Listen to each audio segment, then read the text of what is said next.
अनेक दिवसाची मागणी आहे की NIT बरखास्त केली पाहिजे.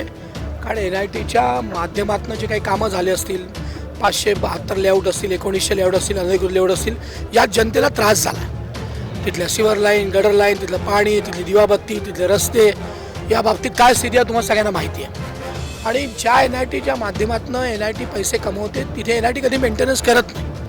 त्यामुळे NITने शहराबाहेर 25 किलोमीटरवर या शहराच्या बाहेरचा विकास करावा आणि महानगरपालिकेने शहरातला विकास करावा अशी आमची भूमिका आहे. देवेंजींनी बरखास्त केली होती, पण महाविकास आघाडीचं सरकार आलं आणि त्यांनी हिला पुनर्जीवित केलं. त्यामुळे परत एकदा ही मागणी आहे आणि मान्य नितीनजी, मान्य देवेंजी, उपमुख्यमंत्री, सगळं मंत्रिमंडळ नीट विचार करेल आणि जर जनतेला त्रास होणार असेल तर निश्चित देवेंजी याच्यावर मार्ग. माझ्या वाटण्याने काही होत नाही. माझी मागणी आहे, कारण अनेक जण माझ्याकडे बोलले आहेत. मी भाजपचा अध्यक्ष असताना मी या बाबतीतला मोर्चा पण काढला होता आणि देवेंजीने ती बरखास्त पण केली होती.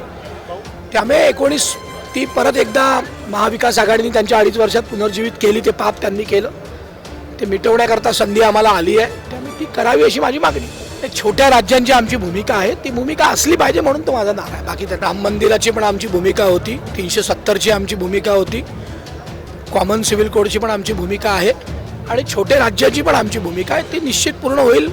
आपण लोक आमच्यावर हसत होते, 2चे आम्ही 300 झालो.